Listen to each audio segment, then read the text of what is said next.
a este lugar, y el propósito de esta reunión pues es seguir edificándonos mutuamente, seguir creciendo hasta que todos lleguemos a la estatura de la plenitud del varón perfecto que es Cristo. Amén.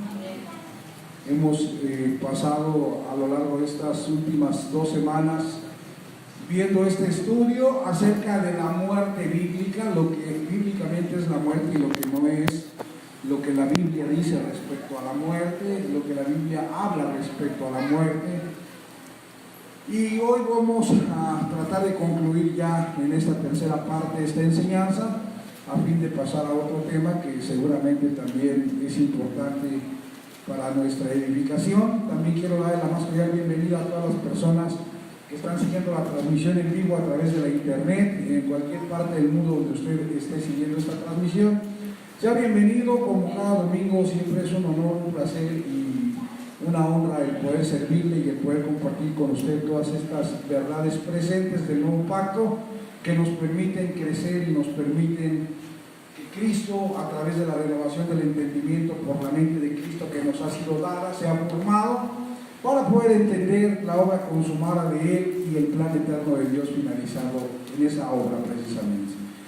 Y bueno, pues la semana pasada nosotros estamos viendo algunas cosas que realmente fueron muy importantes, no solamente la semana pasada, desde la semana antepasada, y le vamos a dar continuidad en esta semana, esperando terminar con este estudio, ¿ok? Nosotros estábamos viendo por ahí Romanos 5:14, y estábamos viendo ahí Romanos 5:14 y en general todo Romanos capítulo 5, la manera en la que en Adán reinó el pecado hasta Moisés, o sea, todo aquel viejo hombre adámico, desde el huerto de Edén hasta la ley de Moisés, reinó el pecado y por tanto la muerte, porque la paga del pecado es la muerte, según Romanos 6:23. Y desde Adán en el huerto del Edén hasta Moisés, en donde se le pone fin a la ley, o Moisés es la ley, y hasta la ley de Moisés, lo que reina es el pecado y la muerte en el hombre. Y nosotros ya vimos que la muerte es una muerte espiritual y no tiene nada que ver con lo físico, porque aunque volvemos al polvo de la tierra, Dios no es Dios de muertos, porque Dios es Dios de vivos, pues para Dios todos viven, y lo que no podía regresar a Dios vivo era el ser espiritual creado a la imagen y a la semejanza de Dios. Era el hombre que ya una vez que volvía al polvo de la tierra, su alma quedaba muerta ahí en el Seol y cautiva de aquel hombre llamado Adán, sin poder regresar al Padre. Pero nosotros ya vimos cómo Cristo, a través de su obra consumada, Él muere, Él es sepultado, desciende a las partes profundas, le predica a los espíritus encarcelados, toma la cautividad cautiva y la lleva con el Padre para hacer libre a toda la raza humana de la muerte de Adán, que le impedía al hombre regresar con el Padre y ser uno con el Padre. Amén. Entonces vimos todo eso y vimos que después de Cristo ya no reina la muerte, sino que después de Cristo lo que ahora reina es la vida, por causa de la justicia a través de la mente espiritual de Cristo que nos ha sido dada a través de su obra consumada. Entonces yo quiero comenzar la enseñanza del día de ahora diciéndole que hay una parte que a mí me llama mucho la atención ahí en Lucas capítulo 24. Si quiere ir a Lucas capítulo 24, en el versículo 31, yo le recomiendo que lea todo el capítulo 24 de Lucas, porque habla de dos discípulos que iban camino de Maús, y dice que ellos iban tristes por lo que había acontecido. Entonces Cristo resucitado se aparece a ellos y les dice: ¿qué pláticas tienen ustedes? Son estas que ustedes tienen, ¿y por qué están tristes? Y esos dos discípulos le dicen: ¿qué tú no sabes? Eres el único forastero en Israel que no se ha enterado de los últimos acontecimientos, de cómo tomaron a Jesús, lo mataron, lo crucificaron, y ahora es el tercer día. Las mujeres fueron en la mañana a buscarlo y se robaron el cuerpo, y él prometió que resucitaría, que estaría entre nosotros para reinar, y esto ya se hizo un caos. Y dice que entonces Jesús les dijo: tardos, ¿cómo les dice? Por ahí dice la escritura, si me ayudas, Mateo 24. Bueno, entonces les dice que son tardos de corazón para creer lo que las escrituras hablaban de él. Les empieza a mencionar, yo quisiera ir a ese versículo, Connie, si me ayudas, Nada más que yo aquí no lo puedo ver. Déjame buscarlo en mi Biblia. Desde donde dice tardos para creer, algo así dice. Vamos a ver Lucas 24.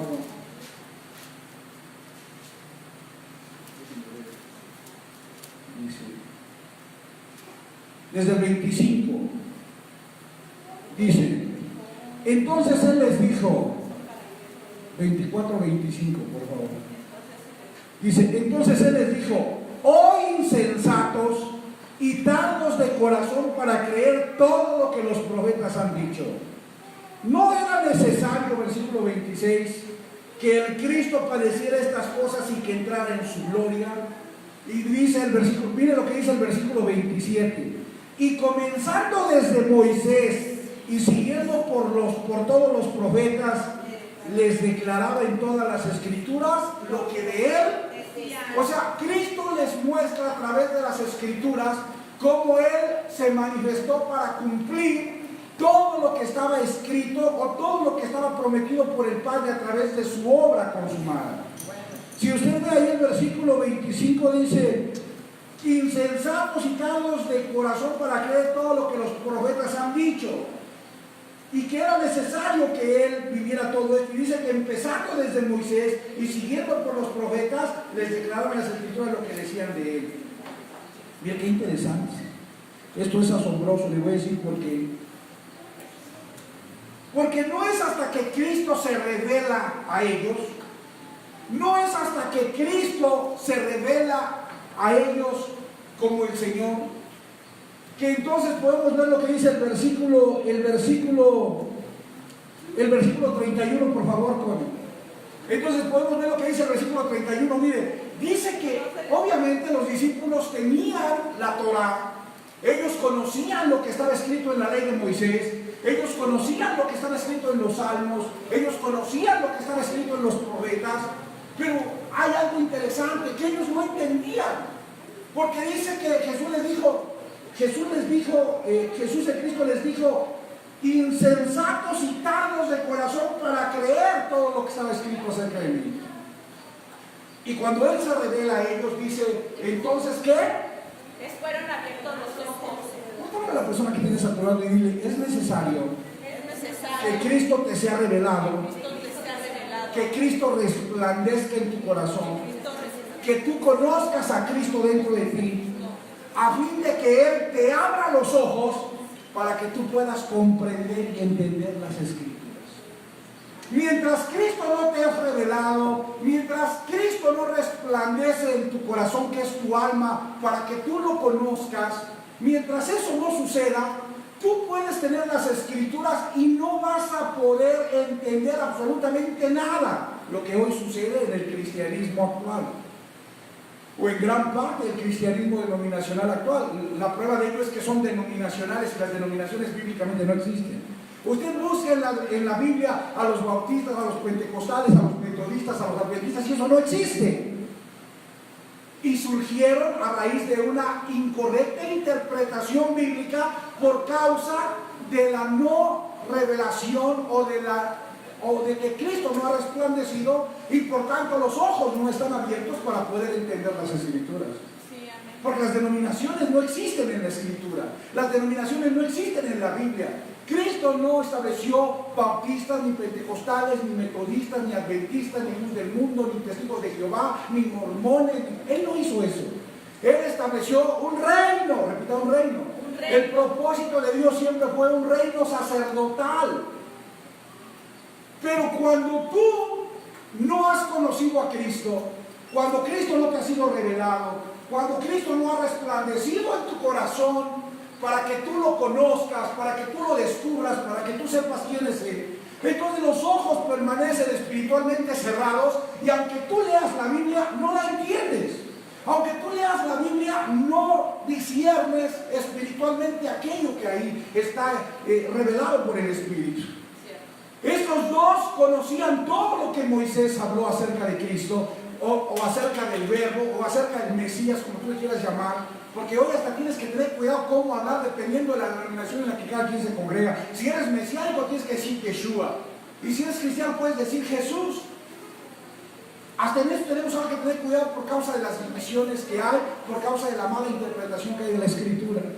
Pero estos dos que conocían la Torá, eran discípulos, eran judíos, conocían lo que Moisés hablaba acerca del Mesías, sabían lo que los salmos estaba escrito acerca del Salvador, del Mesías, sabían lo que en los profetas estaba escrito acerca de él, pero ellos no entendían ni comprendían, porque él les dice: insensatos y tardos de corazón para creer lo que la Escritura habla de mí. Y dice que cuando él se revela ante ellos, cuando Cristo se da a conocer ante ellos como el Cristo resucitado, entonces dice que él abre sus ojos. Dice: entonces les fueron abiertos los ojos y le reconocieron. No es hasta que Cristo te ha revelado que entonces son abiertos tus ojos para que puedas entender lo que está escrito de él. ¿Me estoy explicando?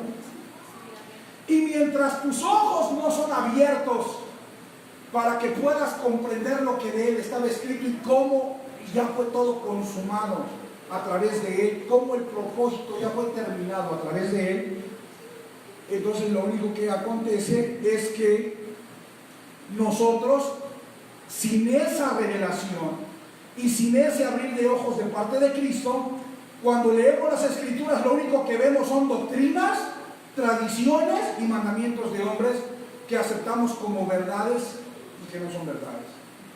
Entonces nosotros lo que hacemos a la hora de interpretar las Escrituras es creer en doctrinas humanas, en tradiciones humanas y en mandamientos de hombres que no tienen nada que ver con la verdad revelada por el Espíritu.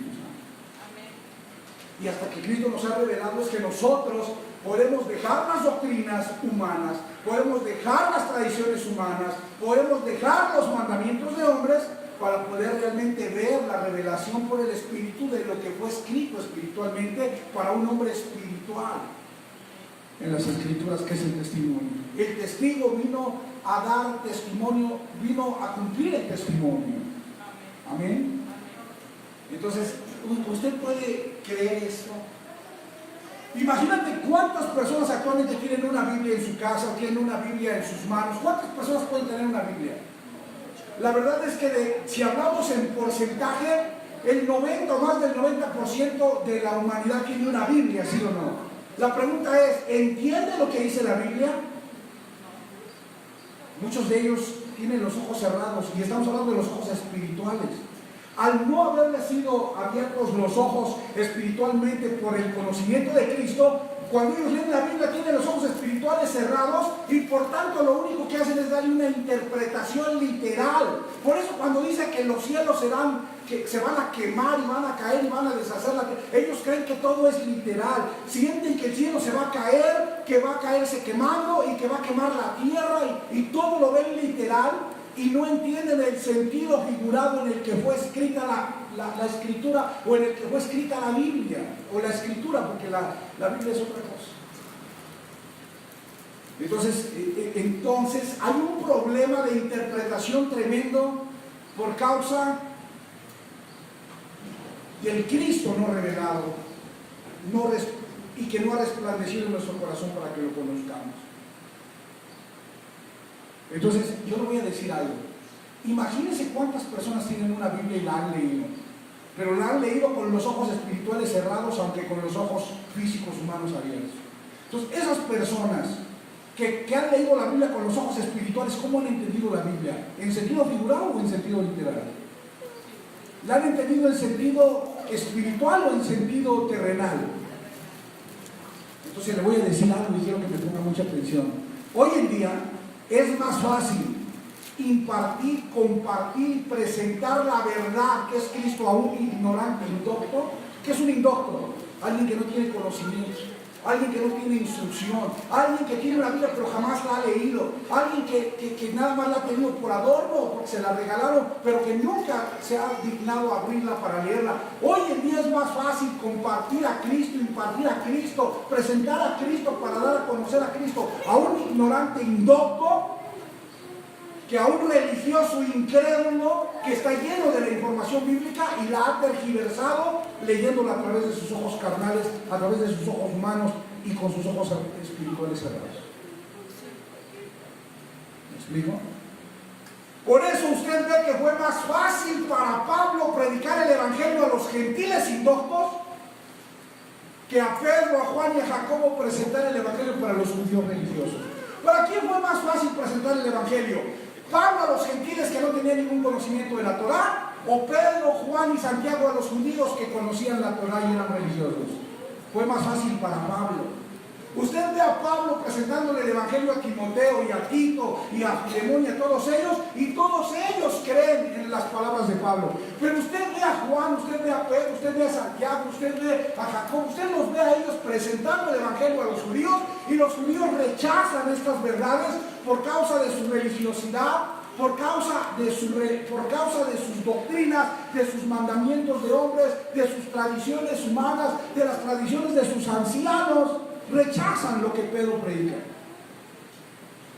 Es más fácil presentar el evangelio para un ignorante indocto que para un religioso incrédulo que solamente está lleno de conocimiento o que está lleno de información bíblica, pero que esa información está obtenida de sus ojos terrenales, de sus ojos físicos y no de sus ojos espirituales.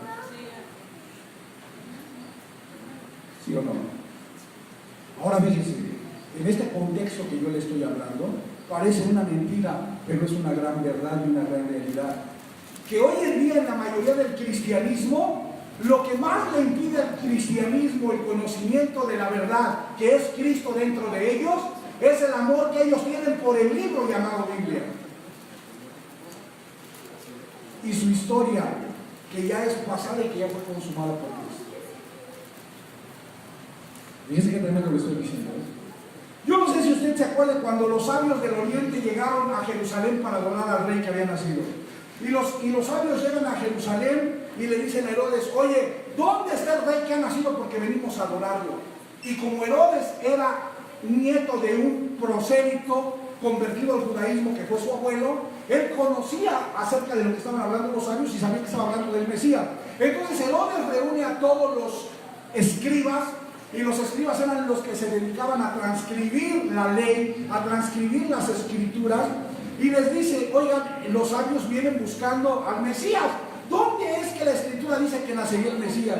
Y le dicen los escribas: mira, las escrituras dicen que en Belén de Efrata iba a nacer el rey de los judíos, que ahí iba a nacer el Mesías.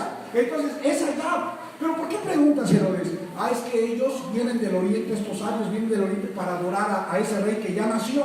Te pregunto, ¿los escribas al enterarse que los sabios venían a adorar al rey, fueron con ellos a adorar al rey, o prefirieron seguir en el palacio estudiando las escrituras y los libros y los rollos y los pergaminos?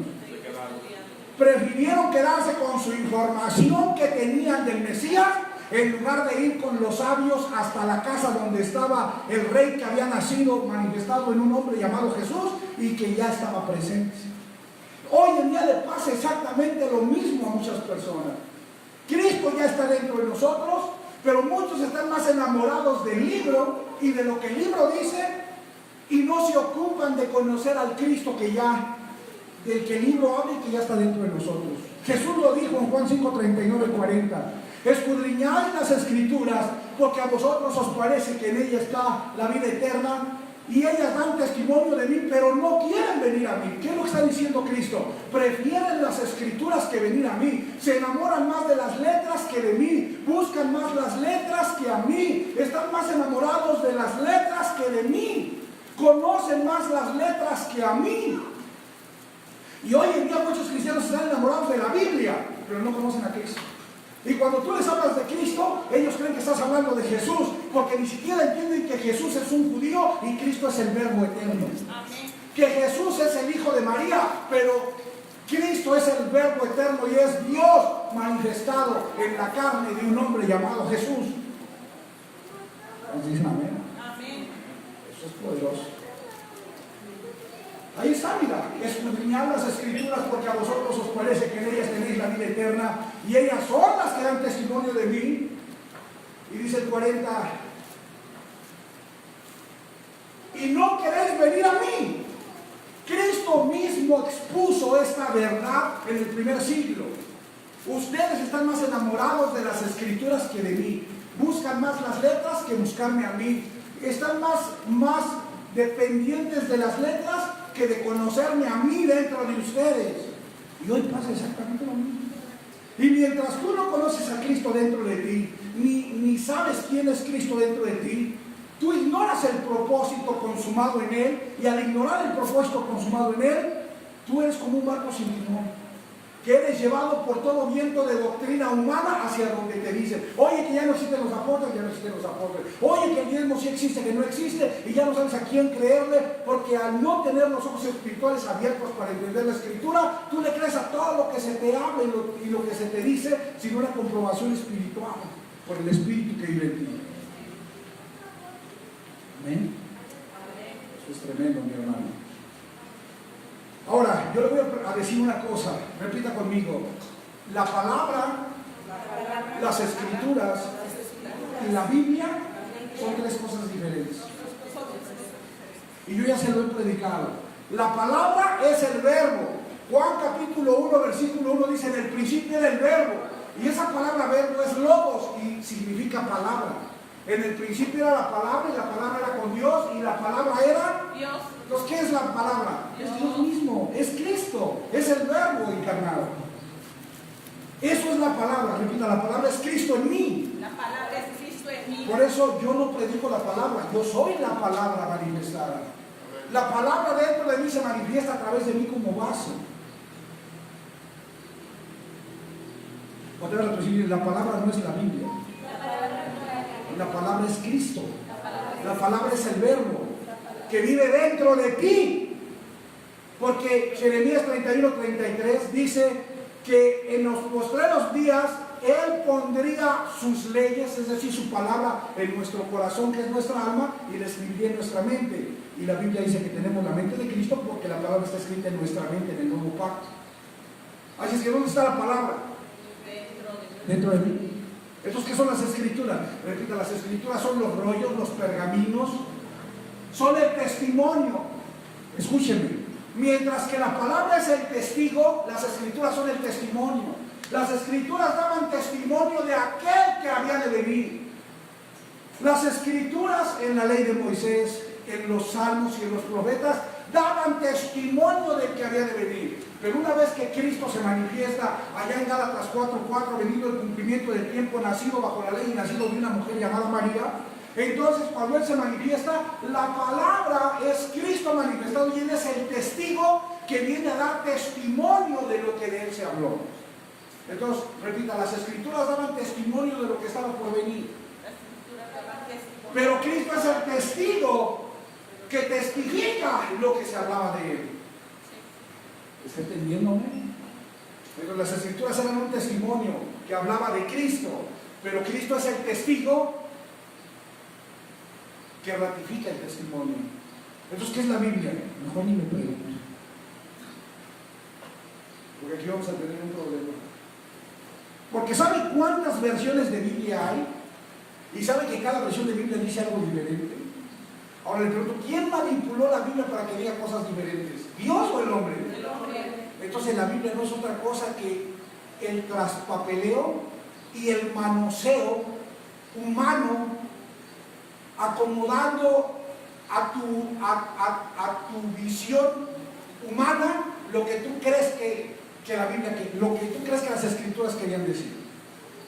Tú ves que la versión internacional dice una cosa, que la versión Kadosh dice otra, que la versión Valera dice otra, que la versión Valera más viejita dice otra, y bueno, ¿cómo se llama la versión de los testigos de Jehová? Esa es otra versión, y dice otra cosa, y todas dicen cosas diferentes. ¿Por qué? Porque si nosotros no entendemos a través de un análisis detallado, de investigación de parte nuestra, nosotros necesitamos entender que hoy en día la palabra está dentro de mí y que la Biblia es una referencia solamente de lo que ya está dentro de mí, pero que yo tengo que confiar y depender de lo que está dentro de mí y no de lo que está fuera de mí.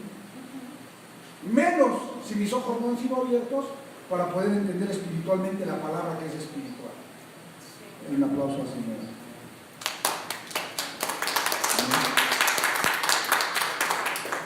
Entonces, ¿hasta aquí vamos bien?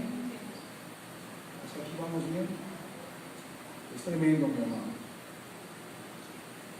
Ahora fíjense, saber si realmente mis ojos espirituales están abiertos para poder entender en el Espíritu lo que el Espíritu plasmó en las Escrituras, inspirando a los hombres de Dios para que ellos, escuchando al Espíritu, pudieran plasmar en pergaminos de papel, de cuero, en rollos de papel y cuero, o de cuero, todas esas cosas.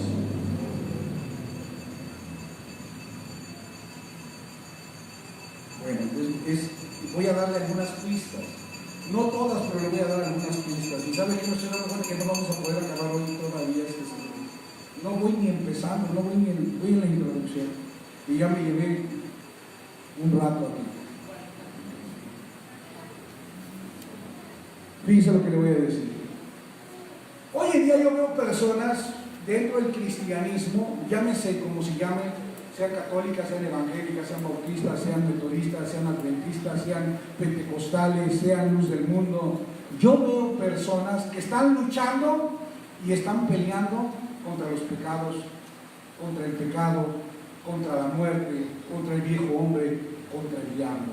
Usted conoce a personas, vamos a hacerle guerra al diablo, vamos a luchar contra el diablo, que el diablo no nos venga a robar nada de lo que... ¿Sí ha escuchado? Oye, es que yo soy pecador con pecados perdonados, pero vamos a dejar de vivir en pecado apartándonos de las obras de la carne, ¿sí o no?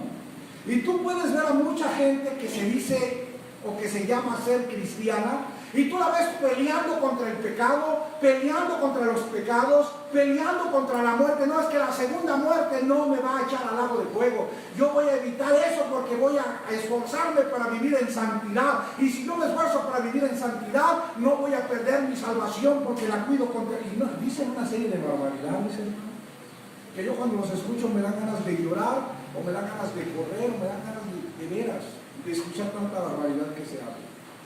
Y tú ves a todas aquellas personas, en amor lo digo, no lo estoy criticando, estoy exponiendo una verdad que salta a la luz cuando tú ves el vivir y el hablar de cada una de ellas. Y los ves luchando y peleando contra el pecado, contra los pecados, contra la muerte, contra el viejo hombre, contra el diablo. ¿Sabes por qué pasa eso? ¿Por qué una persona hoy en día sigue luchando contra el pecado como un enemigo? ¿Por qué hoy en día una persona sigue luchando contra los pecados como un enemigo? ¿Por qué hoy en día una persona sigue luchando contra la muerte para no morirse como un enemigo? ¿Por qué hoy en día una persona sigue luchando contra Adán para crucificar al viejo hombre como un enemigo? ¿Y por qué el hombre sigue peleando? ¿Por qué muchos hoy en día siguen peleando contra el diablo y dicen que es un enemigo del que tienes que hacerle la guerra y que tienes que luchar para evitar que te roben lo que Dios te robó? ¿Por qué? ¿Sabes por qué? Porque el alma de todas estas personas no ha experimentado la salvación. La salvación no es algo que está escrito y que dices, uy, qué padre, aquí dice que todos son salvos por gracia. ¡Wow!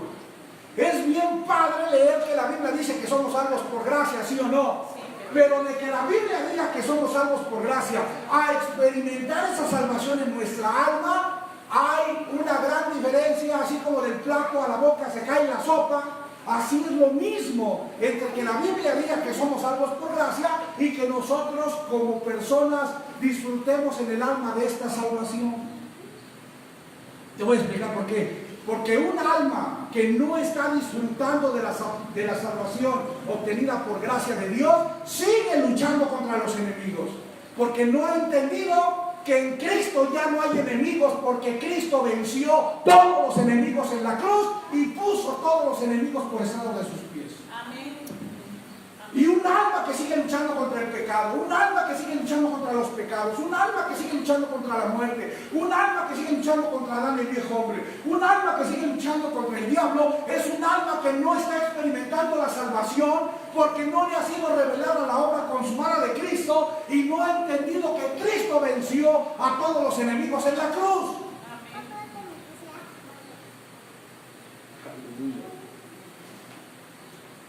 Efesios capítulo 3:11 dice que Dios cumplió, terminó, acabó, finalizó su plan, su propósito eterno en Cristo, y que todos los enemigos fueron vencidos en la cruz. Lo dice la primera carta a los Corintios. Le pregunto, ¿podemos luchar contra el pecado o el pecado ya fue quitado? Ya fue quitado. Podemos luchar contra los pecados o los pecados fueron quitados. Los pecados fueron quitados. Yo sé que hay gente nueva. ¿Cuál es el nombre de ustedes, mis amadas? Betty. De pronto así cuando la vi de entrada parecía que era Lau, ¿verdad? ¿Verdad que se parece a Lau? Luego te vamos a presentar a una hermana que se parecen mucho, mis amadas, tú y ella. Bueno, Betty, ¿y cómo se llama su acompañante? María de la Luz. Por amor a ellas vamos a explicar eso, ¿le parece? Porque nosotros ya lo sabemos, pero por amor a ellas vamos a explicarlo para que ellas puedan tener este conocimiento, ¿amén? Vamos a ver cómo cuando el alma no ha experimentado la salvación, que fue por gracia a través de Cristo, Dios por gracia nos salvó. ¿Cómo nos salvó? Pues venciendo todos los enemigos que impedían que el hombre regresara a Dios. El hombre salió de Dios, pero el hombre no podía regresar a Dios por causa de todos estos enemigos que lo impedían. El pecado, los pecados, la muerte, el viejo hombre y el diablo impedían que Dios regresara a Dios. Pero cuando Cristo se manifiesta para vencer a estos enemigos, a fin de que el hombre pueda regresar nuevamente a Dios. Y a través de la cruz, Cristo vence a estos enemigos. Y estos enemigos, al estar vencidos, ya dejaron de ser enemigos. Pero hoy en día, después de 21 siglos que Cristo los venció, los cristianos siguen peleando y luchando contra ellos como si todavía tuvieran poder para impedir que ellos regresaran al Padre, cuando la Escritura dice que Cristo y el Padre son uno y nosotros en Cristo somos uno con el Padre. Amén. Vaya por favor a Hebreos 9:26 nuevamente, vamos a ver esto nuevamente. Hebreos 9:26. Y nosotros ya lo vimos la semana pasada. ¿Qué hice? ¿Cómo dice Hebreos 9:26? Me voy a ir rápido. Dice: de otra manera le hubiera sido necesario padecer muchas veces desde el principio del mundo, pero ahora, en la consumación de los siglos, se presentó una vez para siempre por el sacrificio de sí mismo. ¿Para qué? Para quitar de medio el ¿Qué pecado. quitó Cristo en la cruz? El pecado. Repita, el pecado fue quitado en la cruz. ¿Acaso no la Biblia dice: este es el Cordero que quita el pecado del mundo? ¿Acaso no la Biblia dice que Cristo se presentó, se manifestó para quitar el pecado del mundo? Entonces, ¿qué quitó Cristo en la cruz? Entonces, porque hoy en día los cristianos o la gente que lee las Escrituras sigue diciendo que está peleando contra el pecado, o que su enemigo es el pecado, o que lucha para no pecar, o que trata de abstenerse de pecar si el pecado ya no existe. Sí.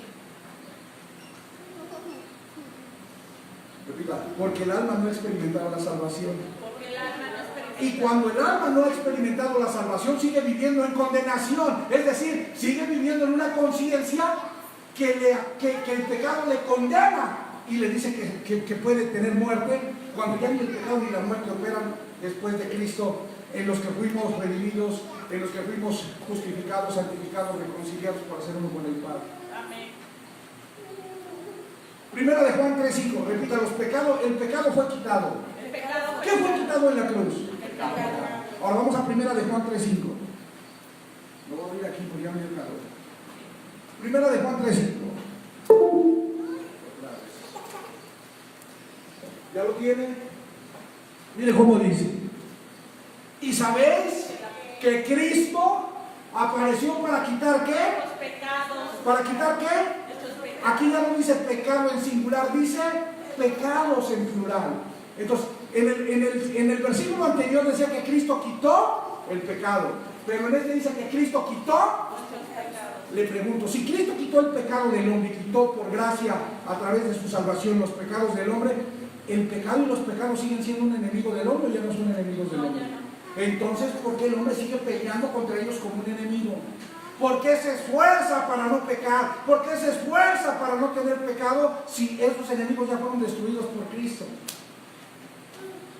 Yo sé lo que está pensando: oh, este varón está diciendo que podemos vivir como queramos. No, yo no estoy diciendo eso.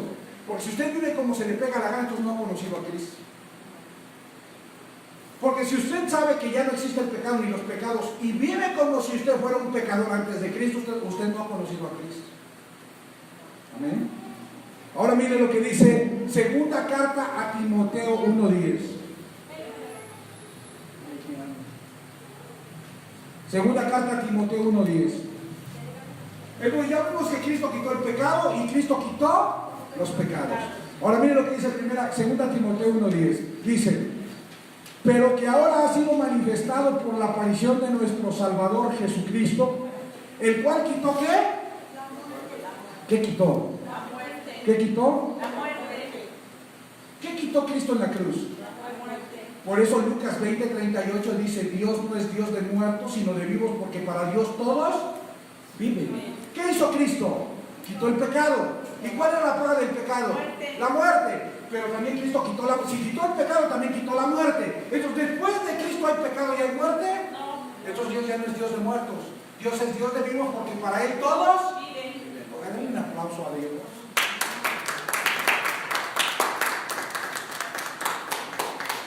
Entonces ahora tenemos gente que se cree más inteligente y más sabia que Dios, diciendo, no, aquellos sí se van a morir, aquellos sí van a ser echados al lago de fuego, esta secta que no es de los míos también se va a morir, y estos que no creen como yo creo también se van a morir, y nos encontramos con una serie de tergiversaciones bíblicas por causa de que sin la luz de Cristo, con los ojos cerrados al Espíritu, hacemos interpretaciones tergiversadas de lo que la Escritura dice.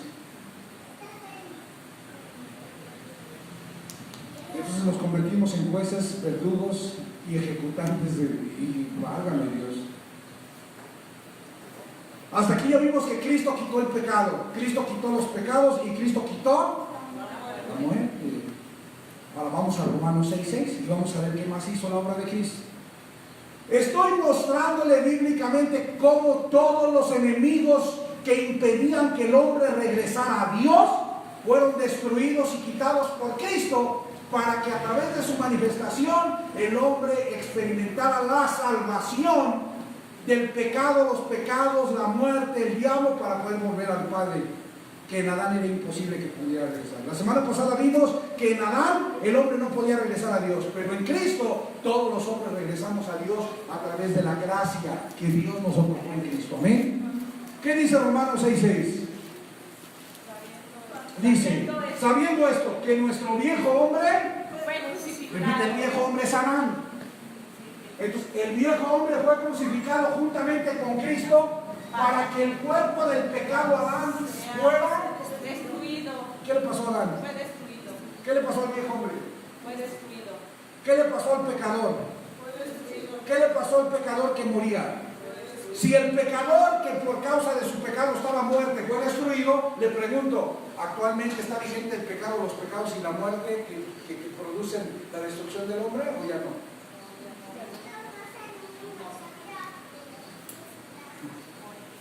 Repita, el pecado fue quitado. Los pecados fueron quitados. La muerte fue quitada y el viejo hombre Adán fue destruido. ¿Qué era? ¿En dónde el hombre no podía regresar a Dios? En Adán. ¿Pero qué le pasó a Adán? Fue destruido. Y si Adán fue destruido, hoy todos los hombres pueden regresar a Dios. En Adán los hombres no podían regresar a Dios. En Adán los hombres se quedaban en el Seol, atrapados en la carne de Adán, en la carnalidad de Adán, en la mente enemiga de Adán, y no podían regresar al Padre porque un pecador no podía ser uno con Dios. Pero Cristo viene a salvar a esos hombres, Cristo viene a salvar el espíritu de esos hombres, viene a salvar a esos hombres que no eran incapaces por sí mismos de regresar al Padre, y Él lleva cautiva la cautividad, dándole salvación y liberándolos de esa prisión llamada Adán, porque Adán era un pecador y por causa del pecado estaba muerto. Amén. Hoy vamos a ver la cita más interesante. ¿Contra quién más guerra tienen los cristianos actualmente? Oigan, déjenme decirle algo. Yo no soy anticristiano ni estoy en contra de los cristianos. Yo mismo soy un portador de la gloria de Cristo dentro de mí. Cuando yo estoy hablando cristiano, estoy hablando de una forma religiosa que el hombre ha hecho el cristianismo fundamentado más en doctrinas, mandamientos y tradiciones de hombres que en lo que la Escritura revela. No me malinterprete, porque yo mismo tengo a Cristo viviendo dentro de mí. Cristo vive dentro de mí, pero no por eso soy cristiano. Que Cristo viva dentro de mí no quiere decir que soy cristiano. Si Cristo vive dentro de mí, quiere decir que la vida de Dios vive dentro de mí y tengo vida por causa de Cristo. El cristianismo actual no tiene nada que ver con lo que Cristo vino a hacer hace 21 siglos atrás. Ahora fíjense, ellos tienen guerra contra el diablo. Uy, hasta hacen veladas de oración y pelean contra un diablo que parece que está en guerra contra ellos y contra Dios. Si el diablo está en guerra contra Dios, Dios no puede ser Dios, perdónenme. ¿Usted cree que que Isabela puede estar en guerra contra mí? ¿Qué pasa si Isabela quiere hacerme la guerra a mí? Pues le doy un pisotón y se acabó el problema, ¿no? Si ahorita Isabela viene y me dice, yo quiero hacer la guerra contra ti, pues le doy un pisotón y se acabó el problema. ¿Usted cree que el diablo tiene la capacidad de hacerle la guerra a Dios? Pues si el diablo tiene la capacidad de hacerle la guerra a Dios, entonces el diablo no es Dios. Ahora, yo no voy a meter en el rollo de explicarle lo que es el diablo, porque usted ya sabe lo que es el diablo y yo no puedo tomarme tanto tiempo para explicarle aquí a nuestras invitadas este día lo que es el diablo, pero si ustedes gustan seguir viniendo, vamos a explicarles detalladamente cómo, a la luz de la Escritura, el diablo no es un ángel cósmico que anda por ahí rebelándose en contra de Dios. Pero vamos a hablar de este diablo del que habla la Biblia. Vamos a Hebreos 2:14, por favor, conmigo. Este es el principal enemigo contra el que el cristianismo tiene guerra, contra el que el cristianismo está en lucha y está peleando todo el tiempo. El cristianismo actual está a la defensiva en contra de este enemigo que para desgracia de los que no se han dado cuenta, ya fue vencido y ya fue destruido. Mire lo que dice. Así que por cuanto los hijos participaron de carne y sangre, Cristo también participó de carne y sangre en Jesús para destruir, repita, para destruir. No quiero que lo repita fuerte, para destruir. Para destruir. Hermano, no es ahí, ¿no? Sí. Repítalo fuerte, por favor, 1, 2, 3. Para destruir. ¿Para destruir a quién? Por medio de la muerte, al que tenía el imperio de la muerte. ¿Esto es a quién? ¿A quién destruyó Cristo? ¿Cómo carambas el cristianismo actual va a tener guerra contra alguien que Cristo destruyó? Repita, porque su alma no ha experimentado la salvación. Y cuando su alma no experimenta la salvación, ellos no han entendido, al no tener conocimiento de Cristo, lo que Cristo hizo. Entonces, como yo no tengo conocimiento de lo que Cristo hizo, yo sigo peleando contra algo que Cristo ya destruyó. Le pregunto, ¿Dios necesita que yo pelee contra estos enemigos o Dios envió a Cristo para destruir a estos enemigos? ¿Cómo cree usted que se siente Dios viéndome a mí peleando contra estos enemigos, ignorando lo que Cristo hizo, ignorando la manifestación del Hijo de Dios llamado Cristo, ignorando la obra de Cristo en la cruz y diciéndole a Dios, no, tu Hijo no lo hizo bien, déjame seguir peleando contra el diablo porque creo que Cristo no lo destruyó bien? Oiga, ¿qué piensa Dios de gente así? ¿Qué usted piensa que Dios cree de gente que le está diciendo a Dios, tu hijo no destruyó bien al diablo, por eso yo sigo teniendo guerra contra él? Tu hijo no destruyó bien al diablo, por eso yo sigo peleando y sigo teniendo luchas contra él. Repita, Cristo destruyó al diablo. ¿Sí lo dice o no, hermanos? ¿Qué dice? ¿Que destruyó a quién? ¿Para destruir a quién? ¿A quién destruyó Cristo? Pero la pregunta es, ¿contra quién pelean entonces actualmente los que pelean contra el diablo?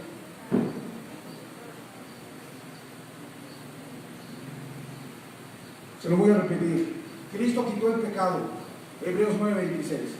Cristo quitó los pecados, 1 de Juan 3:5. Cristo quitó la muerte, 2 de Timoteo 1:10. Cristo destruyó al viejo hombre, al cuerpo del pecado, Adán, Romanos 6:6. Y Cristo destruyó al diablo, Hebreos 2:14. ¿Cuántos enemigos más necesita usted vencer que no ya hayan sido vencidos y destruidos por Cristo? ¿Habrá algún enemigo más que tenga que ser vencido y destruido, o ya no los venció y destruyó Cristo? Repita, eso se llama gracia. Que yo recibo lo que Cristo hizo sin que yo tenga que hacer nada más. Cuando yo conozco a Cristo, cuando Cristo me es revelado, entonces la salvación se hace efectiva en mi vida, porque entonces yo ya no vivo en condenación ni vivo con enemigos, sino que a través del conocimiento de Cristo entiendo que Él venció todos los enemigos, los destruyó, los quitó, y que yo puedo vivir sin enemigos gracias a Él.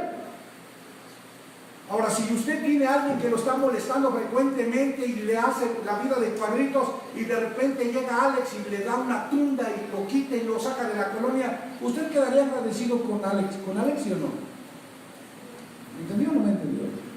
Si hay alguien que lo molesta y usted no puede hacer nada porque siempre lo está molestando, pero Alex, su servidor, llega y le pone una tunda y lo saca de su colonia, ¿usted viviría agradecido conmigo por lo que hice con su enemigo, sí o no? ¿Qué haría en agradecimiento? Trataría de agradarme en lo que yo le pidiera, ¿sí o no?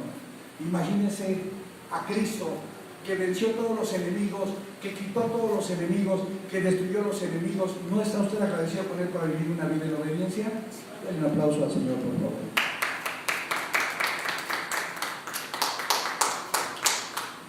Voy a ver a la persona que tienes a tu lado y dile: experimenta la salvación en tu alma. Viviendo sin enemigos.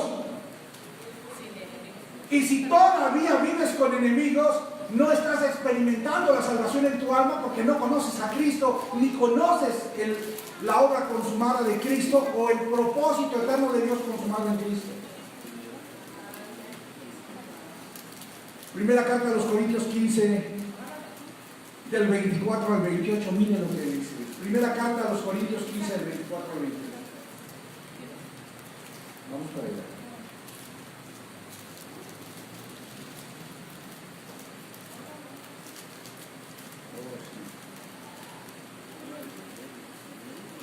Mire cómo dice, luego el fin, repita, luego el fin. Vamos a ver el fin. Cuando Cristo entregue el reino al Dios y Padre, cuando haya ¿qué? Suprimido todo dominio, toda autoridad y potencia. Por favor, hasta el 28. Porque preciso es que Él reine hasta que ¿qué? Hasta que haya puesto a todos sus enemigos. ¿Dónde quedaron todos los enemigos de Dios y del hombre? ¿Dónde quedaron? Sígale, por favor. ¿Y el postrer enemigo que será destruido? Y yo ya le expliqué que en el año 70 los judíos que no aceptaron a Cristo murieron, experimentaron la segunda muerte, pero después del 70 ya nadie experimentó la muerte, porque en el 70 fue destruido Jerusalén, el templo judío y el judaísmo en fuego. ¿Se acuerdan? Síganle, por favor. Porque todas las cosas las sujetó debajo de sus pies, y cuando dice que todas las cosas han sido sujetadas a Él, claramente se exceptúa al que sujetó a Él todas las cosas. 28. Pero luego que todas las cosas le estén sujetas, entonces también el Hijo mismo se sujetará a quien le sujetó a Él todas las cosas, para que Dios sea todo. ¿Dónde están los enemigos de Dios? Repita: vencidos, destruidos, quitados. Ahora le pregunto, ¿quién es su enemigo? Si hay un enemigo, ¿sabe cómo se llama? Ignorancia. El enemigo del cristianismo actual no es el pecado, ni los pecados, ni la muerte, ni Adán, ni el diablo, porque esos ya fueron vencidos, destruidos y quitados. El enemigo del cristianismo actual es la ignorancia, porque no entienden la salvación, porque no entienden el plan eterno de Dios consumado en Cristo, y porque no entienden lo que Cristo hizo a través de su muerte, sepultura y resurrección. Denle un aplauso al Señor.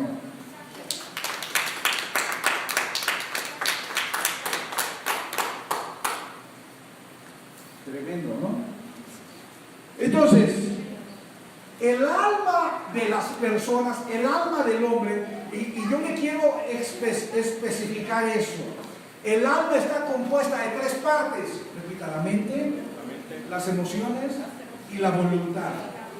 El alma de un ser humano está compuesto de la mente, que es la parte principal, las emociones y la voluntad. Entonces, el alma del hombre experimenta la salvación otorgada por Dios en Cristo de gracia cuando Cristo es revelado, cuando Cristo resplandece en nuestro corazón. La palabra corazón en hebreo es labé y significa alma. Cuando Cristo resplandece dentro de nuestra alma, donde fue depositado por Dios, para que podamos entender el propósito eterno de Dios consumado en la obra de Cristo. Alguien que no está disfrutando del propósito eterno de Dios consumado en la obra de Cristo, no está disfrutando la salvación que le fue otorgada por gracia a través de Cristo. porque no está viviendo una vida en libertad, sino que está viviendo una vida en condenación, porque no está viviendo una vida en libertad, sino que está viviendo una vida en creyéndose pecador y muerto. Cuando en Cristo tenemos justicia y vida por el Espíritu. Amén. Quiero que entienda algo, mi amado. Voy a ver a la persona que tienes alrededor y dile, entiende esto. Entiende esto. Absolutamente todo. Todo. El pecado, los pecados, la muerte, la redención, la regeneración, la justificación, la santificación, la reconciliación, la perfección y la vida nuevamente, o la vida en el hombre, todo, absolutamente todo, es parte de un plan eterno y soberano de Dios. Es parte de un plan perfecto, eterno y soberano de Dios que Dios consumó en Cristo. Todo. El pecado no surgió por casualidad y se le salió de las manos a Dios. Es un plan de Dios. Ay, mira, Adán ya pecó, se le chispoteó y ahora qué vamos a hacer. Ahora vamos a mandar a Cristo. ¿Tú crees que tenemos un Dios así que se le sale de control las cosas? Quien piensa que a Dios se le salen de control las cosas no conoce a Dios. Dios es perfecto. Dios es perfecto. Si Dios es perfecto, ¿cómo hace todo? Perfecto. Entonces, ¿de quién fue el plan del pecado, los pecados, la muerte? ¿De quién fue ese plan? De Dios. Pero hay gente que no entiende y dice, no, es que Adán se rebeló en contra de Dios y por la culpa de Adán los hombres son pecadores. Entonces Dios nos envió a Cristo para salvar. O sea, no entienden que dentro de todo lo que pasó estaba el plan, la mano soberana, perfecta y poderosa de Dios. ¿Habrá algo que podamos hacer sin que Dios esté detrás de ello? Una vez la gente me preguntó, y hasta lo malo que hago, le digo, pues también Dios ya lo sabía. No es que esté de acuerdo, pero Él ya lo sabe. Por eso allá la Biblia decía en el primer siglo, horrenda cosa es caer en manos del Dios vivo, porque Dios al que ama lo disciplina y azota a todo el que recibe por hijo. ¿No lo decía así?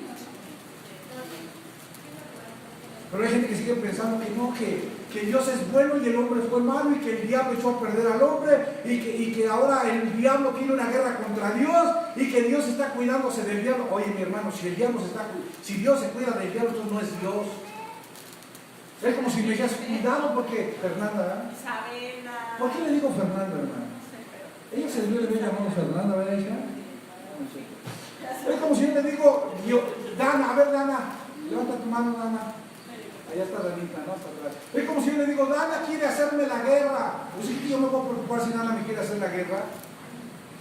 Ahí vamos a regalar este par si ya con Isabela. ¿Cómo se llama el bebé? Evan. Imagínense que me dice la hermana, oye, Evan te quiere venir a pelear contigo. ¿Usted qué me va a preocupar? Entonces, ¿por qué los cristianos piensan que Dios está preocupado por el diablo?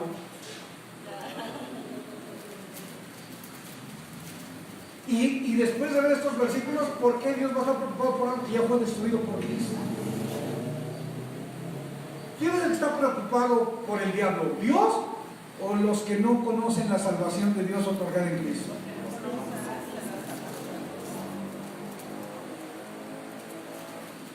Wow. Le voy a dar otra, ¿ok? Mire, yo he platicado con muchas personas, aún con testigos de Jehová y con mormones, a los que respeto, porque yo respeto a todos, porque yo sé que todos recibieron de parte de Dios la gracia, aunque ellos no los amen. Por eso Dios dijo, amen a sus enemigos y amen a su prójimo como a sí mismo, porque tu prójimo y tu enemigo son parte de ti, aunque ellos no lo saben. Por eso cuando usted ve a Jesús caminando entre pecadores, entre prostitutas, oye, no sabes que esa es prostituta, yo sé lo que ella es, pero lo que tú no sabes es lo que yo la voy a convertir. Los judíos sabían que ella era prostituta, pero lo que ellos no sabían es que Cristo la iba a hacer una hija de Dios a través de su obra consumada. Y hoy en día están igual, ellos ven lo que la carne ve, pero no pueden ver en el Espíritu lo que Cristo ya les dio. Y yo los oigo decir, no, es que Cuando tú te diste la oportunidad de aceptar a Cristo para ser salvo, oye, yo te pregunto, ¿tú y yo le dimos la oportunidad a Cristo de salvarnos? ¿Aceptar a Cristo fue una decisión tuya y mía o fue una decisión de Dios? ¿Usted qué cree? O sea, un día a mí de pronto dije, no, yo ya necesito urgentemente a Cristo para que me salve. O un día de pronto el Padre me dijo, oye, ya es tiempo de que lo que yo determiné para ti ya se cumpla. ¿Tú qué crees que haya sido? ¿Que un día yo me levanté con ganas de aceptar a Cristo para salvarme? ¿O que un día Dios trajo a mi espíritu al recordatorio de que era tiempo de que yo fuera parte del plan que Él tuvo conmigo?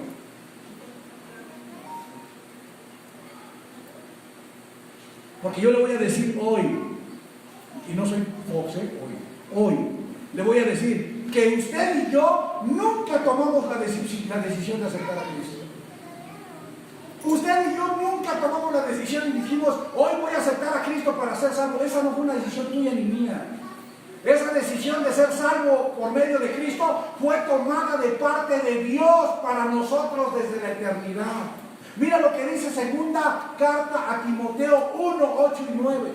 Ahí está claro. Segunda Timoteo 1, 8 y 9.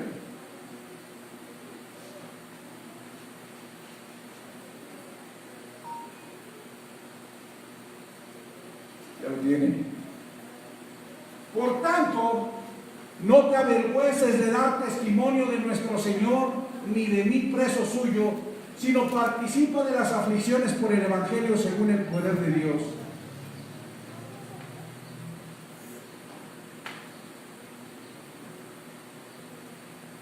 Quien, según Dios, decía, ¿no? Según el poder de Dios, quien nos salvó y nos llamó con llamamiento santo, no conforme a nuestras obras, sino según el propósito y la gracia que nos fue dada en Cristo Jesús antes de los tiempos. ¿Cuándo nos fue dada la gracia? Antes de los tiempos de los siglos. ¿Y cuándo nos salvó Dios? Le pregunto, ¿desde cuándo? Ahora le vuelvo a preguntar, ¿qué es más fácil? ¿Enseñarle la verdad a un indocto ignorante o enseñarle la verdad a un religioso lleno de historias bíblicas?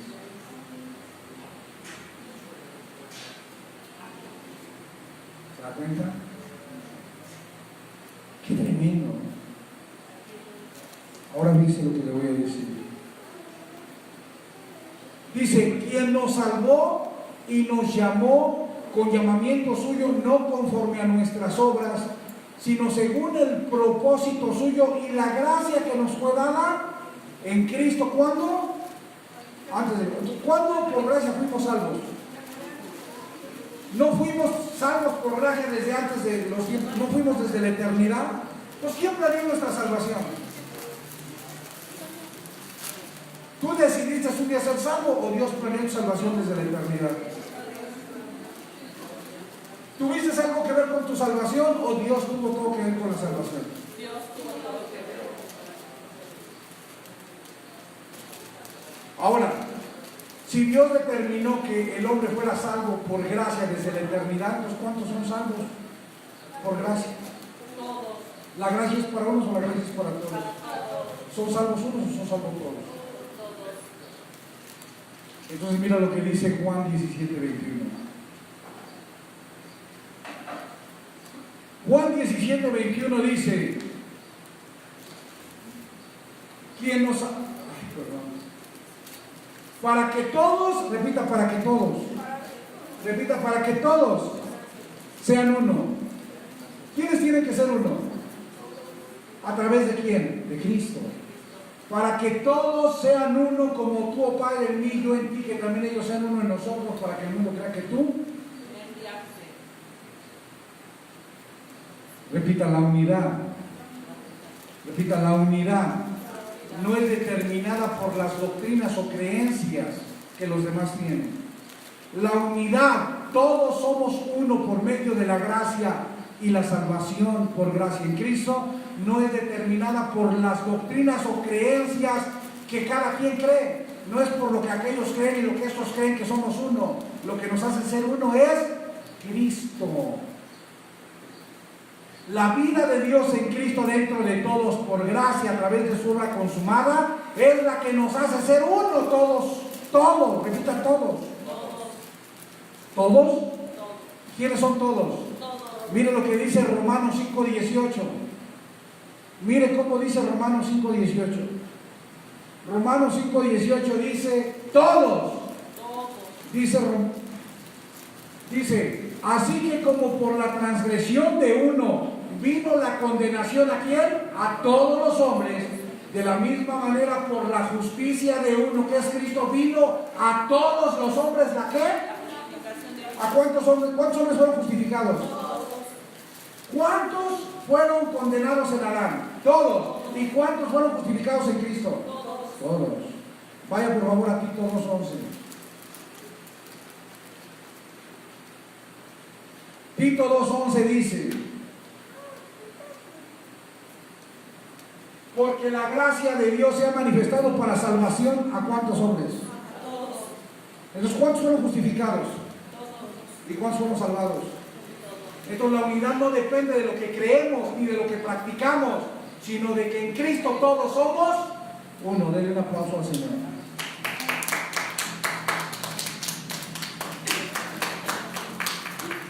Ahora yo le voy a decir esto para que usted piense. ¿Cómo se sentiría Jesús al ver que los judíos que serían uno por su obra lo rechazaban? Imagínese a Jesús predicándole, enseñándole a los judíos y los judíos rechazándolo, queriéndolo matar, cuando Cristo sabe que por la obra que él iba a realizar, ellos iban a ser uno con el Padre por medio de su obra. ¿Se imagina a Jesús? Imagínense cómo él se sentía, sabiendo que lo que él iba a hacer que todos fueran uno, pero que esos que iban a ser uno, lo rechazaron al grado de matarlo en una cruz. Por eso dice el Señor que si no estamos dispuestos a vivir lo que él vivió, no estamos dispuestos a vivir como él vivió. ¿Sabe? Muchos nos van a rechazar. Usted ya lo vio. Por causa de esta verdad muchos te van a rechazar. Por causa de esta verdad muchos no te van a aceptar, te van a rechazar, no van a querer saber nada de ti. Por causa de esta verdad se van a apartar diciendo, este está blasfemando, está diciendo herejías, está enseñando disparates.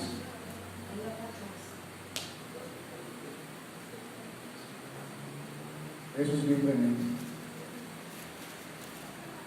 ¿Sí o no? ¿De qué manera en Cristo regresamos al Padre? Vamos a ver estas citas y vamos a terminar para continuar. En la próxima semana los que quieran continuar y los que no, pues están en la libertad de seguir su camino sin problema. ¿Amén? Mira lo que dice Juan 1:4. Juan 1:4.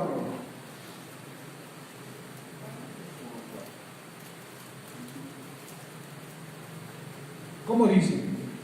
En él estaba la vida. A ver, ¿en Adán qué estaba? En Adán estaba el pecado. ¿Y cuál era la paga del pecado? La muerte. No repite, en Adán estaba la muerte. Pero en Cristo estaba la vida. Entonces Adán nunca tuvo la vida. Adán solamente tuvo pecado y muerte. ¿Por qué? Porque él no participó del conocimiento del árbol de la vida. Él participó del conocimiento del árbol de la ciencia del bien y del mal. Y ese conocimiento es muerte, produce muerte en el hombre. Entonces, en Adán estaba el pecado y estaba la muerte. Pero cuando se manifiesta Cristo dentro de Jesús, en Jesús dentro de él estaba la vida. En Cristo estaba la vida. Esa palabra vida es Zoe y habla de la vida de Dios. En él estaba la vida Zoe de Dios. Y la vida era para los hombres ¿qué? Luz. Porque en Adán, a través del pecado y la muerte, estábamos en tinieblas. Pero en Cristo, a través de la vida, estamos en luz. Repite, Adán representa pecado, muerte y tinieblas. Pero Cristo representa vida y luz. Primera de Juan 1:1, vamos a ver qué dice. Primera de Juan 1:1.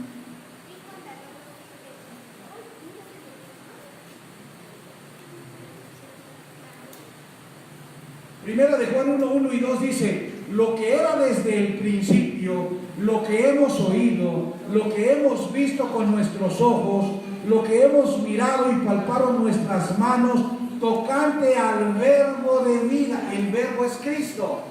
¿El verbo de qué? De vida. La vida Zoe de Dios. Entonces, ¿qué estaba en Cristo? La vida Zoe de Dios. En Adán estaba la muerte, pero en Cristo estaba la vida Zoe de Dios. Y dice el versículo 2: porque la vida Zoe de Dios fue manifestada, y vimos y testificamos y os anunciamos que aquella vida ¿qué? Eterna, la cual estaba con el Padre y se nos ha aparecido. Entonces mira, ¿tú te acuerdas lo que decía Gálatas 4:4? Vamos a ver Gálatas 4:4. Gálatas 4:4 decía: pero cuando vino el cumplimiento del tiempo, Dios envió a ¿quién? Dice: pero cuando vino el cumplimiento del tiempo, Dios envió a su Hijo. Pero dice que en él estaba la ¿qué? La vida. Entonces, ¿qué fue lo que Dios envió? La vida.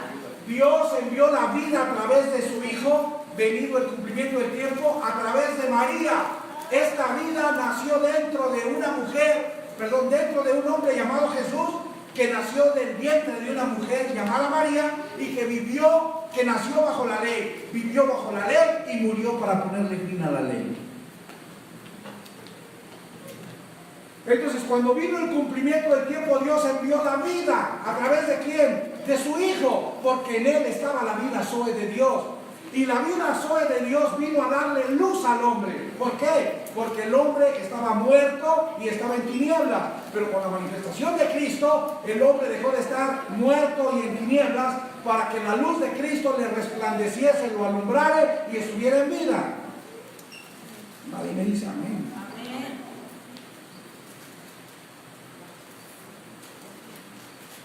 Y dice que en él estaba la vida eterna. Primera de Juan 1 y 2, ¿sí o no? ¿Qué es la vida eterna? Primera de Juan 1 y 2 dice que en él estaba la vida eterna. Y la vida, repita, la vida eterna no es irse a vivir al cielo. Es tener el conocimiento de Dios por medio de Cristo. ¿Por qué? Porque así como el árbol de la vida produce conocimiento del bien y del mal, así el árbol de vida que es Cristo produce conocimiento de Dios. El árbol de la ciencia tiene un conocimiento y ese conocimiento es bien y mal, pero el árbol de vida tiene otro conocimiento y ese conocimiento es el conocimiento de Dios. ¿Cuál árbol es el que te da a conocer a Dios? ¿El de la ciencia o el de la vida? El de la vida. Repite, el árbol de la vida me da a conocer a Dios, es el conocimiento de Dios. Pero el árbol de la ciencia es el conocimiento del bien y del mal y vivir en el pecado. ¿Qué produce el fruto del árbol de la ciencia? Muerte. ¿Qué produce el fruto del árbol de la vida? Vida. Entonces, en Adán, el primer hombre terrenal, todo es muerte, pero en Cristo, el segundo hombre celestial, todo es vida. Entonces, fuera de Cristo solamente existe muerte y no existe vida. Pero con la llegada de Cristo se acaba la muerte y todo empieza a operar en la vida. Así es que en las Escrituras usted tiene que ver a Cristo tanto en el viejo pacto como en el nuevo pacto, tanto en la ley como en la gracia. ¿Por qué? Porque Cristo es el centro del propósito de Dios, que trajo la vida y la luz a los hombres para librarlos de la muerte, del pecado y de las tinieblas de Adán. Si usted no ve a Cristo en las Escrituras, huele como alcohol o a barniz o a alguien está pintando las uñas, ¿no? O alguien está bebiendo por ahí.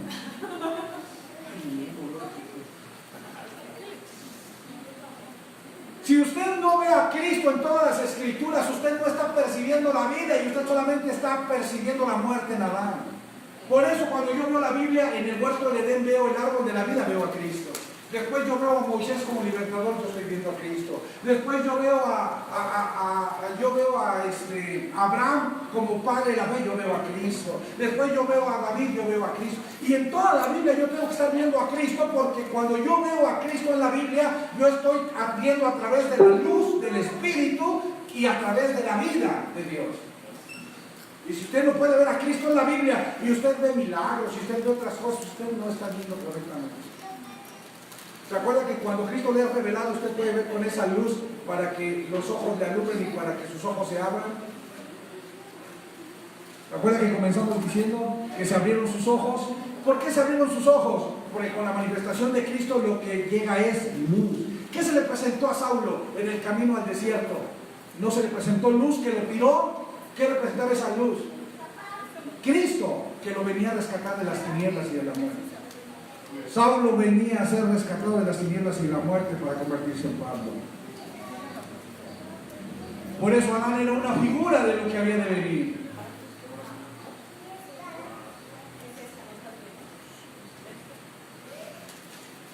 Entonces, antes de Cristo reinó el pecado para muerte a través de Adán.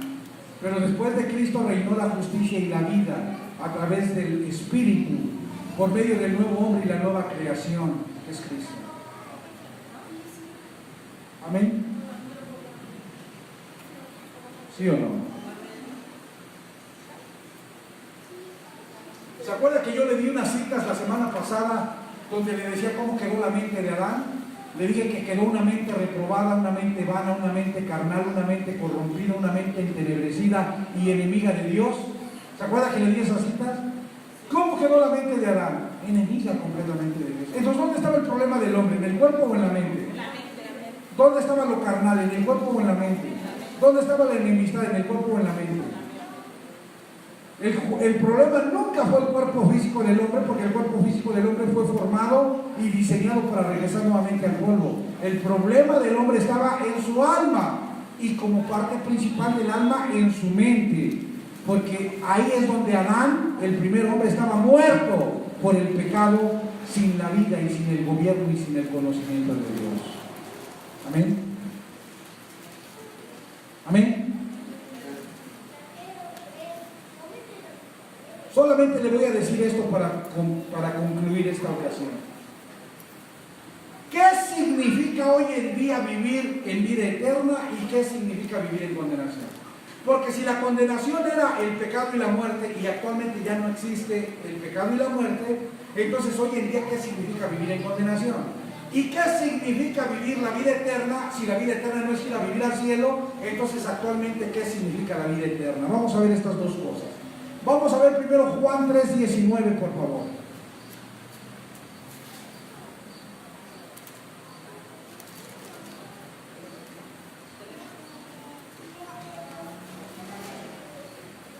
¿Cómo dice Juan 3:19? Y esta es la condenación. Voltea a ver a la persona que tienes a tu lado y dile, esta es la condenación. ¿Cuál es la condenación? ¿Que el pecado te va a llevar a la muerte o ya no hay pecado y muerte? ¿Cuál es la condenación? ¿Que el pecado y la muerte te van a llevar al lago de fuego o ya no hay pecado y muerte y por lo tanto no hay lago de fuego? Pero si ya no hay pecado, si ya no hay muerte, si no hay lago de fuego, ¿cuál es la condenación? Repite, que la luz vino al mundo y los hombres amaron más las tinieblas. Entonces, ¿cuál es la condenación actual? No es ni el pecado que te va a matar ni te va a llevar al lago de fuego, es que vas a vivir en tinieblas. ¿Qué es vivir en tinieblas?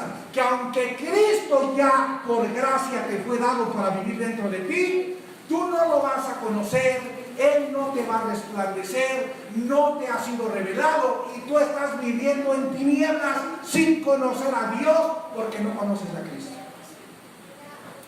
Repite, la condenación hoy en día no es que me muera. La condenación hoy en día no es que tenga pecado y me muera. La condenación hoy en día no es que experimente la segunda muerte para ir al lago de fuego, porque el que está en Cristo ya no muere y Cristo quitó la muerte. La condenación hoy en día es que muchos, al ignorar la salvación por gracia en Cristo, no les va a ser revelado Cristo. Cristo no les va a resplandecer, ellos no lo van a descubrir, y cuando alguien no descubre, no conoce y no les ha revelado Cristo, va a vivir en tinieblas. ¿Se va a morir? No. ¿Va a vivir pecador? No. Pero va a vivir en tinieblas. ¿Qué significa vivir en tinieblas? Sin conocer. La condenación es que hoy en día muchos, aunque se llaman cristianos, no conocen a Dios. Hablan de Dios, pero no conocen a Dios. Predican de Dios, pero no conocen a Dios. Enseñan de Dios, pero no conocen a Dios. Esa es la condenación. Estar en tinieblas. La otra sería la vida eterna. Vamos a Juan 17:3. Juan 17:3.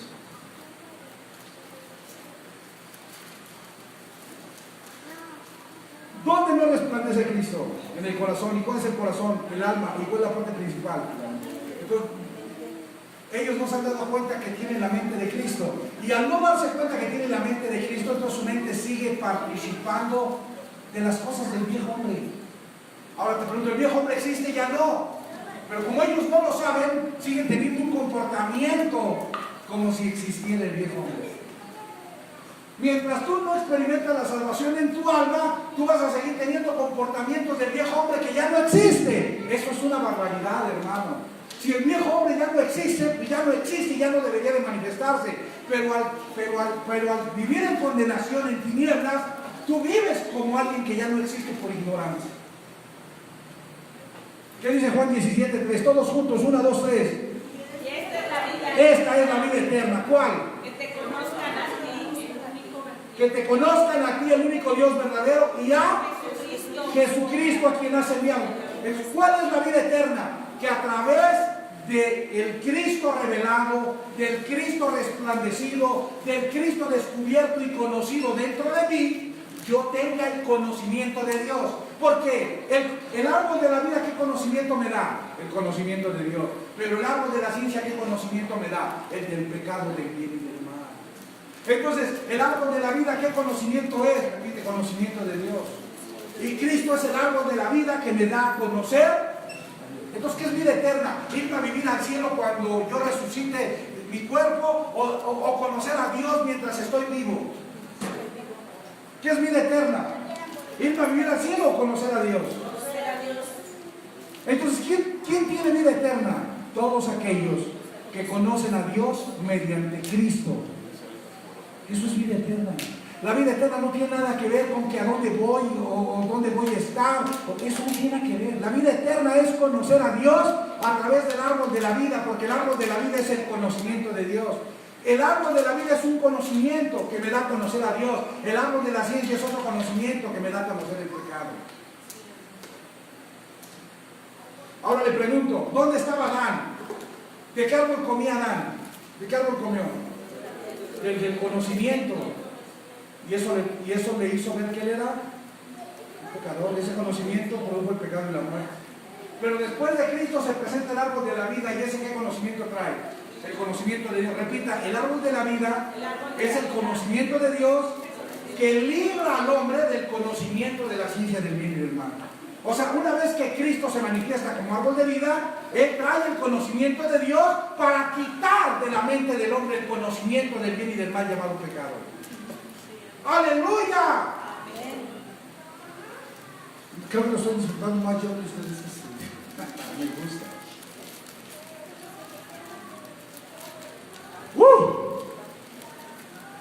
Repita, el Evangelio no se trata de lo que sabes, sino de lo que comes. ¿De qué se trata el Evangelio? ¿De saber o de comer? ¿De comer a quién? Al árbol de la vida. Entonces no es lo que yo sé, es lo que yo estoy comiendo. Porque mientras yo más como de este árbol, más conocimiento tengo de Dios. Porque este árbol representa la sabiduría, el conocimiento, la justicia, la santidad, la perfección de Dios. Porque este árbol es el todo dentro de todos. El todo significa todo lo que Dios es dentro de mí. Ahora le voy a hacer otra pregunta. ¿Esos árboles son físicos o son árboles en sentido figurado? ¿Estaban fuera o dentro del hombre esos árboles? Porque esos árboles nunca estuvieron fuera. Esos árboles siempre estuvieron dentro de la mente del hombre. Esos árboles nunca fueron físicos. Esos árboles estaban siempre dentro de la mente del hombre, porque son conocimiento. El conocimiento está dentro del hombre. ¿En qué parte del hombre está el conocimiento? Nada más que uno me da conocimiento del pecado y el otro me da conocimiento de la vida. Y están dentro de él. Entonces, ¿dónde fue donde se reveló Adán? Dentro de él, ¿en dónde? Comiendo del árbol de la ciencia que estaba ¿dónde? Ahora le pregunto, ¿quién puso ese árbol ahí? Porque dice que Dios puso todo árbol bueno para que Adán comiera, incluido el árbol de la ciencia y el de la vida. ¿Quién los puso ahí? Por eso le dije que todo era un plan de Dios. Todo, el pecado, los pecados, la muerte, el viejo hombre, el diablo, la redención, la regeneración, la restauración, todo es un plan de Dios.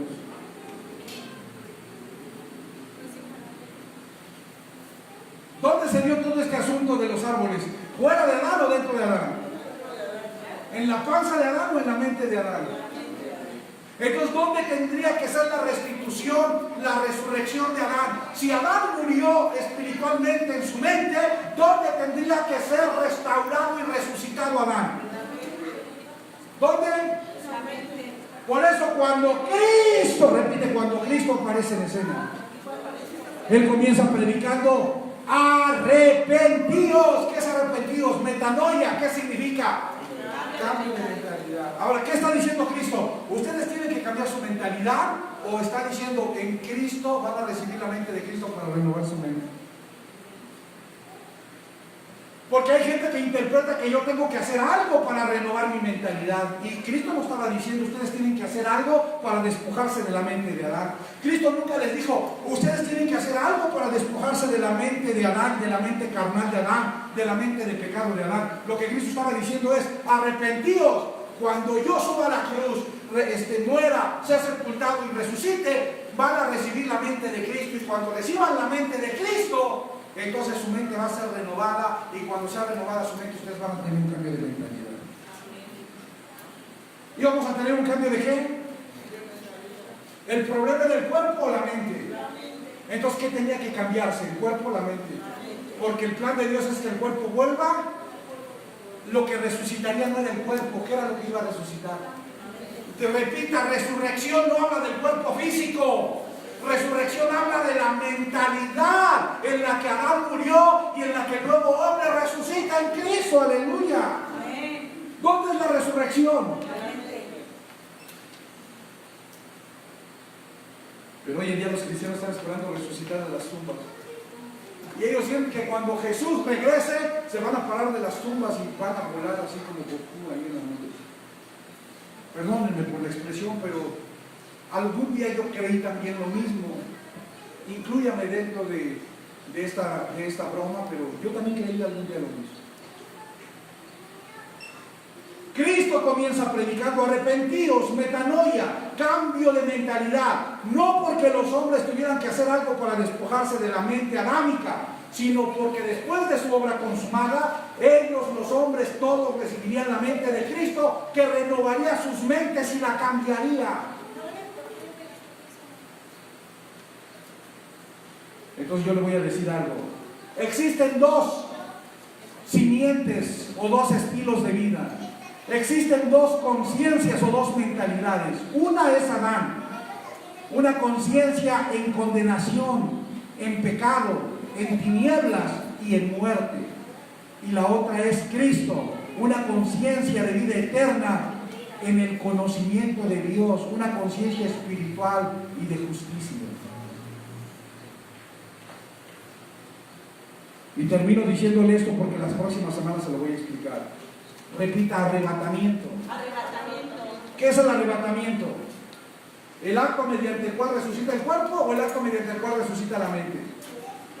El arrebatamiento es el proceso de resurrección mediante el cual somos llevados de la mente de Adán a la mente de Cristo por medio de la revelación de la obra consumada de Cristo. Es decir, el arrebatamiento bíblico es la resurrección de los muertos, y no se da físicamente, se da espiritualmente. ¿En dónde? Denle un aplauso al Señor. Aleluya. Hasta aquí me voy a quedar y le vamos a seguir la próxima semana, porque no hemos terminado y el tema cada día se pone más interesante. Amén. Para las personas que no han estado viendo este estudio de la muerte, pues esta es la tercera enseñanza. Las semanas pasadas está la primera y la segunda parte, esta es la tercera. Entonces ahí en mi Facebook o también ahí en el YouTube, en la página Alex Niño de YouTube, puede seguir esta enseñanza de la muerte, parte 1, parte 2 y parte 3. Amén. Quiero que se pongan en sus pies, por favor, y vamos a terminar, ¿ok? Pongan sus pies y vamos a terminar. Admirable, Claudio.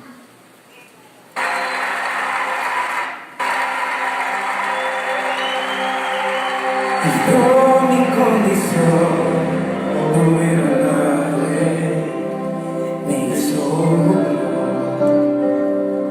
de su pueblo, real sacerdocio, escogido por él es mi Padre y yo su Hijo. Admirable consejero, príncipe de paz, es aquel que se hizo carne, lleno de gracia y verdad. Mujeres, ayúdenme. Él vio mi condición, no era nadie, me hizo uno de su pueblo, real sacerdocio, escogido por él es mi Padre, y yo su hija. Fuerte todos. Admirable consejero, príncipe de paz, es aquel que se hizo carne, lleno de gracia y verdad. Admirable consejero, príncipe de paz, es aquel que se hizo carne, lleno de gracia y verdad. La reina se encargó como forma de hombre, por amor, camino en humildad, que en obediencia sufrió.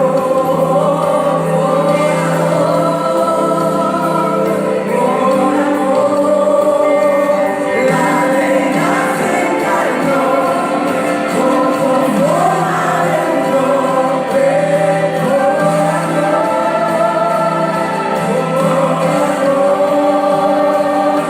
camino en humildad, que en obediencia sufrió.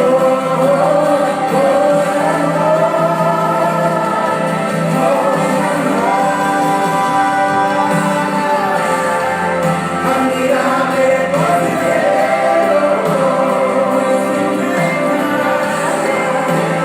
príncipe de paz, es aquel que se hizo carne, lleno de gracia y verdad. Admirable consejero, príncipe de paz, es aquel que se hizo carne, lleno de gracia y verdad. Admirable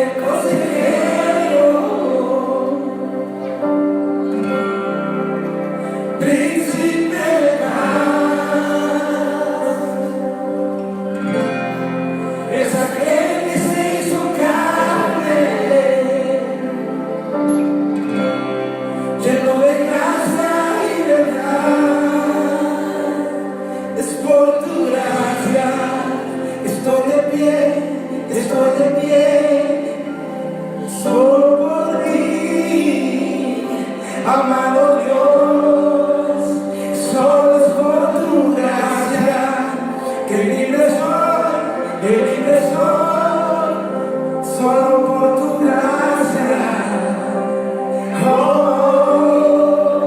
Y solo es por tu gracia que sano soy, que sano soy, que sano soy. Y solo por tu gracia, y solo es por tu gracia que libre soy, que libre soy, que libre soy. Y solo por tu gracia, levante tus manos arriba. Y solo por tu gracia estoy de pie, estoy de pie. Y solo por tu gracia que libre soy, que libre soy.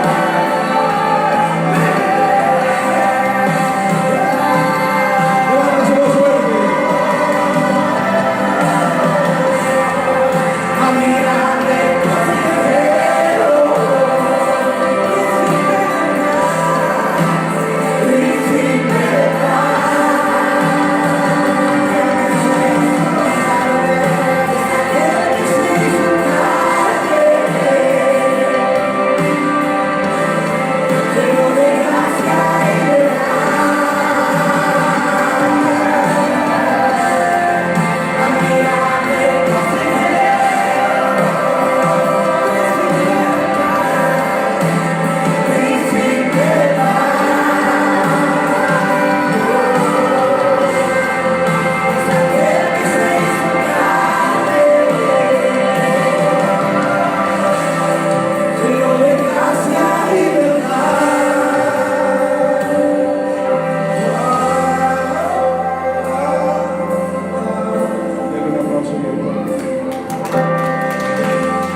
Te agradecemos, Dios, por este tiempo, te agradecemos, Señor, por esta palabra, te agradecemos, Señor, porque somos edificados a través de esta sabiduría, de este conocimiento, de este poder que actúa dentro de nosotros llamado Cristo. Mil gracias, Padre, por esta enseñanza, mil gracias por edificarnos, mil gracias por perfeccionarnos, mil gracias porque nos estás llevando a todos a la plenitud de la estatura del varón perfecto en Cristo. Te agradecemos también por la vida de cada una de las personas que están siguiendo esta transmisión en vivo. Gracias porque les has bendecido con toda bendición de los lugares celestiales en Cristo. Gracias porque les has añadido por causa de tu reino toda añadidura material, económica, y les has prosperado también en el amado Padre. Mil gracias en el nombre poderoso de nuestro amado Señor Cristo. Amén. Tome su lugar, por favor. Ya nada más déjeme despedir la transmisión agradeciéndole a algunas de las personas que están siguiendo esta transmisión en vivo. Jessy Ramos, le enviamos un saludo, un abrazo, un ósculo santo en el Señor. Mil gracias por seguir esta transmisión. Guadalupe López, allá en Puebla, un abrazo, un beso también para ti, mi amada, hasta Puebla. Laura Ricardo del Ministerio Buen Samaritano, que hoy está por allá el jueves, también le enviamos un fuerte saludo, un abrazo y un beso. Carlos Eduardo Castellanos, con toda la iglesia del Señor allá en Santa Cruz, en Venezuela, con Bruno, con Sandra, con Nora, con Jesús, Carlos, Ángel y todos, para que no omita yo a ninguno.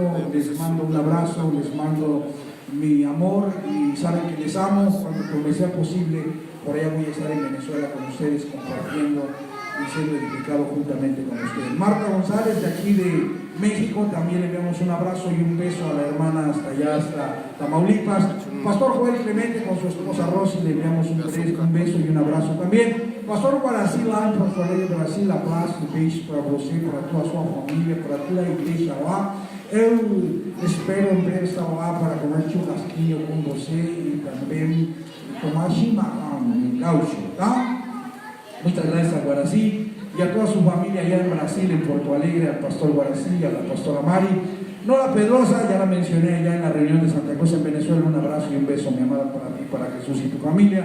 Marjorie Aparicio con Alex Pineda allá en Barranquilla, Colombia, también me envió un abrazo, mi amor y los amo, ustedes saben que los amo. Carlita Valles con su esposo también que nos está siguiendo, le envió un beso, un abrazo. Y oye, pues estás cerquita, ya deberías de venirte para acá, ¿para qué nos ves por la transmisión? Vete aquí a vernos, nadie les va a hacer nada, al contrario, les vamos a dar cafecito ahorita, ¿eh? Un abrazo para Carla, ¿cómo se llama? Ángel, ¿verdad? Se llama para Ángel y para Carla, abrazo y besos para la niña. Y Sonia, bueno, Sonia, de ti, ¿qué puedo decir? Que tienes falta, que te espera una liberación en el cuartito para que se te quite el desierto. Te mandamos un abrazo y un beso también a ti, a tu hija. Y bueno, y a todos y cada uno de los que están haciendo la transmisión en vivo, quiero agradecerles por el favor de su atención. Recuerden que el próximo domingo, a partir del mediodía, vamos a seguir con la enseñanza. Los que queramos seguir creciendo, los que queramos seguir edificándonos con estas verdades. Nos vemos el próximo domingo. No me resta por hoy más que agradecer por su atención, deseándole que tenga buen provecho, que tenga un excelente fin de semana y agradeciéndole por sintonizarnos, por seguirnos en la transmisión en vivo. A nombre de la iglesia aquí en Tultitlán, le enviamos un abrazo, le enviamos nuestros saludos y le enviamos un beso santo en el Señor. Buenas tardes, buen provecho, nos vemos el próximo domingo. Gracias y bendiciones.